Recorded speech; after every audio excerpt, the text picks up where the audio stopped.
الفراخ المشوية وجمالها. شايفين القمر ده ولا اللون يا جماعة؟ حاجة كده روعة والطعم جنان. يلا حبايبي نعمل فراخ المشوية مع بعض. ازيكم حلوين؟ عاملين ايه؟ يا رب دايما تكونوا بخير. عارفة ان انا اتأخرت عليكم كتير وبقالي اكتر دلوقتي من اسبوعين مكنتش بنزل فيديوهات، كنت مشغولة في امتحاناتي وكده. وكان عندنا كمان امتحانات ثانوية عامة. ادعوا لنا بقى يا جماعة بالنجاح والتوفيق لنا جميعا ان شاء الله. بصوا بقى حبايبي هنعمل ايه. اي فراخ كده مشويه. انا جايبه وراك، جايبه 4 وراك. هنعملهم تتبيله خطيره كده. بصي بقى هتدوقيها هتقولي عليها واو. بص حبيب قلبي، انا معايا هنا بصلتين 2 كبار مفرومين، واخده الميه بتاعتهم بس، واخده ميه البصل بتاع بصلتين 2 كبار. تمام. حطيت عليهم ليمونه كبيره معصوره، وحطيت عليهم زي ما انتم شايفين كده معلقتين 2 كبار من صوص الباربيكيو. طبعا انتوا عارفين ان الباربيكيو اساسه شوي، بيبقى تحفه قوي مع الفراخ. خلاص. وحطيت كمان شويه بهارات معايا، توم باودر وفلفل اسمر وتوابل فراخ وشويه بابريكا، وهحط كمان معلقه كبيره خل والملح بتاعنا. بس كده، مش هحط اكتر من كده خالص. عايزه اقول لكم بقى يا جماعه هتدوقوا طعم فراخ روعه. وطبعا انتوا عارفين ان الوراك بتبقى طريه وجميله كده عن الصدور كمان في الشوي. فالصراحه قلت هنشوي النهارده وراك، بتبقى طبعا طعمها جميل. فتحتها كده وغسلتها ان شاء الله. اللي مش عارف مثلا طريقه الخلي بتاعه الوراك للشوي قولولي في الكومنتات وانا اعملها معاكم المره الجايه. صراحه الخلي بتاعها سهل وسريع خالص. اهم حاجه تفتحيها من جوه كده وتغسليها بليمون وملح عشان تنزل اي زفاره فيها خالص تماما، زي ما انتم شايفينها كده متفتحه وجميله، عشان خاطر كمان تستوي من جوه كويس جدا. زي ما انتم شايفين كده بعد ما عملنا لها بقى التتبيله الروعه بتاعتها دي. تنسوش يا جماعه صوص الباربيكيو ده حكايه حكايه حكايه. خلاص بننزلها بقى كده ونسيبها في التلاجة براحتك خالص. يفضل كمان انت تعمليها من قبلها من بالليل، بيبقى افضل طبعا. زي ما انت عايزه بقى تسيبها في التتبيله، بس لا تقل يعني عن ساعتين 2 عشان الفراخ تبدا تتشرب كويس جدا من التتبيله. خلاص. بس كده بقت معانا احلى وراك وتتبيله خطيره تنفع للشوي. حاجه كده تحفه.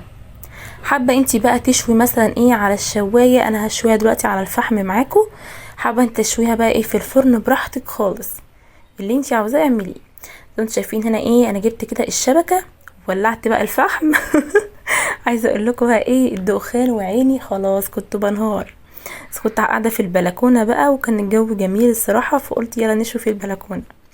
انتوا شايفين هنا انا معايا بعمل هنا خطوه يا جماعه مهمه جدا. بجيب طبق كده زيت وبدهن الزيت كده على الشوايه. الحركه دي مهمه جدا يا جماعه، علشان اما نيجي نحط زي ما انتوا شايفين كده، اما اجي احط الوراك وتيجي تتشوي وفي الاخر بقى اما اجي اطلعها من الشوايه ما تمسكش في قلب الشوايه، تطلع بكل سهوله. يعني احنا مثلا في ناس مثلا ممكن الشوايه تلزق كده في جلد الفراخ. ده السبب ان هما مش دهنين مثلا الشوايه بشويه زيت. الزيت دي بتبقى ماده زي ماده عزل كده بين جلد الفراخ والشوايه نفسها، عشان خاطر ما تبوظلكيش شكل الورك كده بعد ما يتشوي. خلاص. والجلد يتقطع منك. فحركه الزيت دي حلوه جدا، بتدي لمعه وفي نفس الوقت يعني مش بتخلي جلد الفراخ يلزق في الشوايه. خلاص. زي ما انتم شايفين كده انا برصهم كده واقفل بقى عليهم كويس جدا. وبرده هحط برده شويه زيت كده برده من فوق برده على الوراك برده من فوق، زي ما انتوا هتشوفوا كده معايا. زي ما قلت لكم حركه الزيت دي مهمه جدا، محدش ينساها. دي ضروريه جدا اللي بيشوي على الفحم. خلاص. زي ما انتم شايفين كده اهو بلمعها. عايز اقول لكم بقى يا جماعه الفراخ المشويه بالتتبيله دي خطيره. بجد هتدعوا لي عليها، طعمها خطير. زي ما انتم شايفين هنا كده الفراخ انا كنت هنا قلبتها. وزي ما انا قلت لكم بس بقى يا جماعه، دلوقتي انا بجيب شويه دلوقتي من الصوص اللي كنت متبله بيه الفراخ، وبدهنها كل شويه. بحب اشرب الفراخ من التتبيله كل شويه، كل ما اقلبها على الاتجاه مثلا على اتجاه معين كده اقوم مديلها شويه تتبيله.